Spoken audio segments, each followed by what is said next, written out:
Hello，今次就會介紹返上次去高雄 trip 嘅兩間酒店，一間係超高 CP 值嘅隱室，而另外一間就係當時新開嘅日航高雄酒店。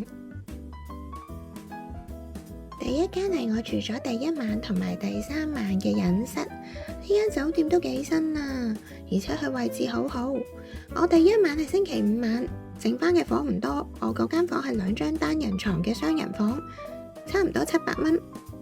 但係第三晚就係星期日晚住就平好多啊，雙人床都只係400蚊，兩間房入邊都唔算細，都有差唔多18平方米。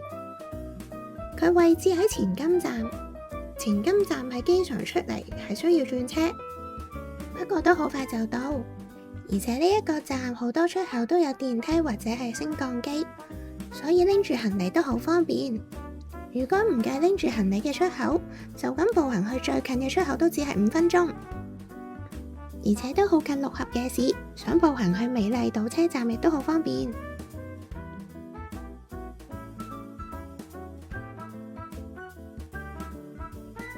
酒店連住仲有一間 cafe， 都幾多人去㗎。我哋一朝早去到，未有得攞房住，可以放低啲行李，同埋佢都俾我哋用嗰度嘅公共空間，可以梳洗一下。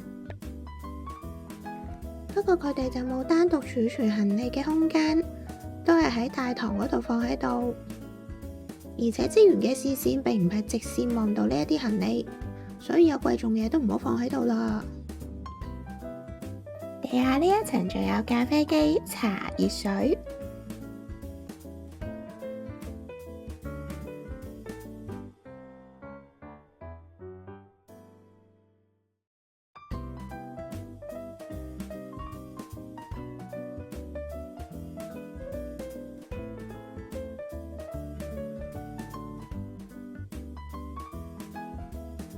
而公用嘅洗手間啊、洗衣房呢啲就喺地下嗰層，空間感都幾大啊，洗手間都唔止一個。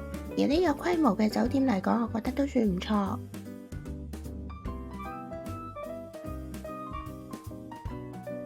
然後我哋今日 book 到嘅係2張床嘅雙人房，房間空間感都算大，仲有一個小梳化。我好中意佢哋係地板嘅設計，感覺上就比較乾淨啲。房間入邊嘅燈光都好明亮，唔會好昏暗，打掃得都幾乾淨。基本設備水壺啊、雪櫃呢啲都有，不過其實佢每層都仲有個飲水機，所以我都冇煲過水啊。床鋪都好乾淨，不過單人床就比較細。充電插蘇嘅位置好多，而且仲有2個係香港可以直接用到嘅充電頭，所以就算冇帶到轉插都冇問題。房間仲有一個直接嘅 USB 充電。拖鞋唔係一次性嘅，如果有擴張就要自己帶啦。洗手間空間感勁足，其實我覺得佢洗手間可以做細少少，咁房間嘅空間就可以再多啲。洗手間入邊嘅用品唔多，因為台灣好多嘢我都要自己帶。風筒都唔係雜牌，沐浴用品就一般般，最好就自己帶啦。呢間隱室如果有10分，我真係可以俾到9分啦。佢位置方便又平，而且環境好新，打掃得都好乾淨，所有嘢都好滿意。唯一一個缺點就係佢真係好難 book 啊，因為佢啲房嘅數量其實唔多。我而家出片嘅時候係12月，我嘗試睇3月份，平日嘅話都仲容易 book， 都仲係有啲300幾蚊嘅2人房。但係如果 weekend 嘅話就得返啲3人房、4人房都幾貴。去到5月份先至有啲 weekend 500零蚊嘅房，所以如果準備上週末喺度住，真係要盡早規劃啊！我當時都 book 唔到，所以我中間就去咗住日航。然後星期六嗰晚我哋去咗住日航。日航呢啲酒店星期六日同埋1至5嘅差距就冇咁大，所以星期六日住我覺得就比較抵。我哋今次係揀咗豪華轉角1大床嘅房間，冇早餐。星期六嘅價格係1600蚊左右。如果住普通嘅雙人房，都係大概1400零。佢位置靠近三多商圈呢一個站，如果係機場出嚟係同一條線，唔需要轉線。如果有睇我上一條介紹高雄美食嘅影片，三多商圈附近都幾多好嘢食噶，而且仲有一間好大間嘅寶雅，超好行啊！三多商圈仲有一樣嘢出名就係好多百貨公司，不過百貨公司對於香港人嚟講就好似冇乜吸引力咯。而行去最近嘅三多商圈2號出口都只係6分鐘。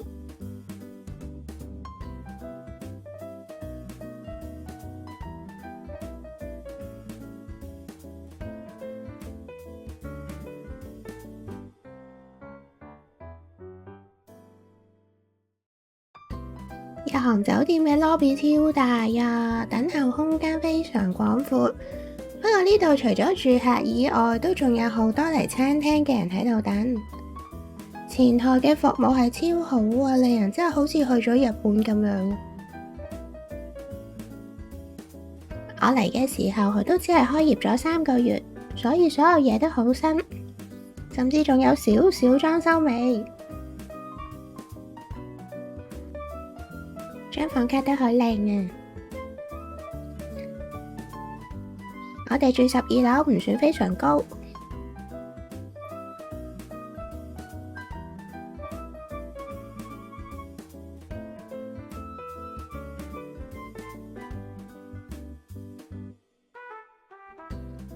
我哋今次住嘅係豪華轉角房，房間比較大，景觀都比較開揚。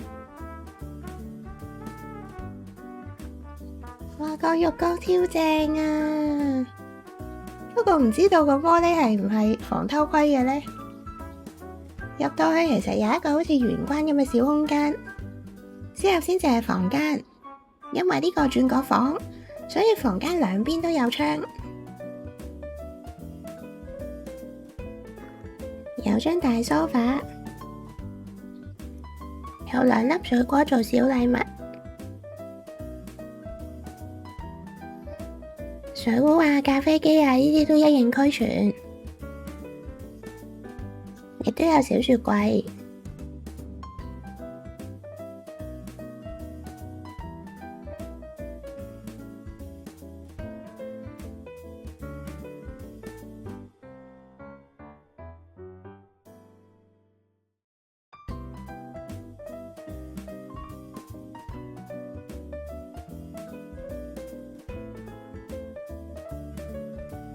床邊有香港插頭同埋 USB 充電頭，所有嘢都好有質感啊！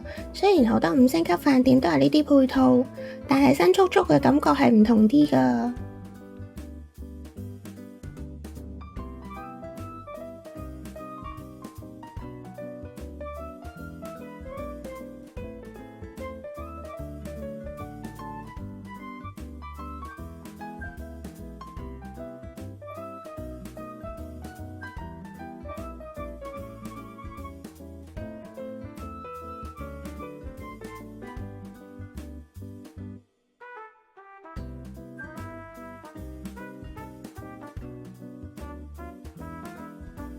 廁所空間咁都係超級大啊！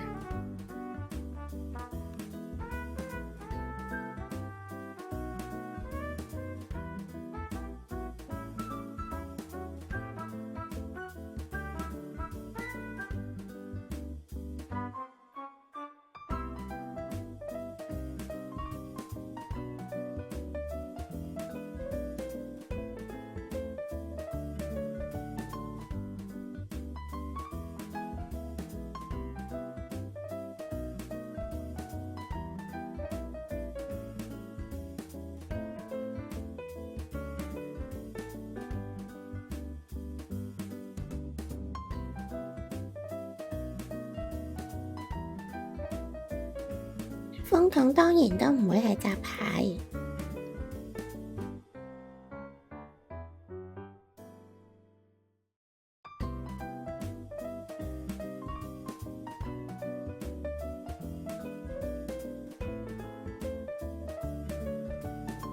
你去緊廁所都有景觀㗎。呢度嘅健身室同埋泳池都好齊全，不過最吸引嘅都係有桑拿同埋大浴池。不過入邊我就唔係幾好意思影相啦，可以睇下官網啲相。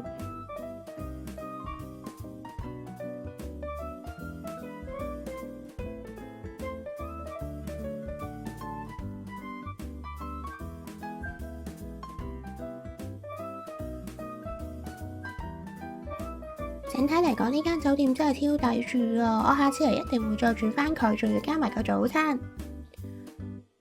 我睇翻就算而家，其實個價位都差唔多，都係 weekend 嘅話可能就1500、1600咁樣。但係如果星期1至5就1100、1200，千零蚊。如果 weekend 喺台北，講真淨係住到啲3星嘅酒店咋。就正如我上一個介紹高雄美食嘅影片所講。如果純粹係嚟吃喝玩樂、輕鬆一下嘅話，我覺得高雄好似仲好過台北啊。可能唯一嘅缺點就係佢嘅班次冇咁頻密。仲想知道高雄有啲乜嘢好去處，有啲咩好食嘅話，可以參考我上一個影片。上一個影片係一次我介紹咗我10幾餐，入邊有好多都係在地人都會成日去嘅地方。希望我可以買到下個月 Super Junior 高雄嘅演唱會飛，咁我又可以再去高雄啦。拜拜。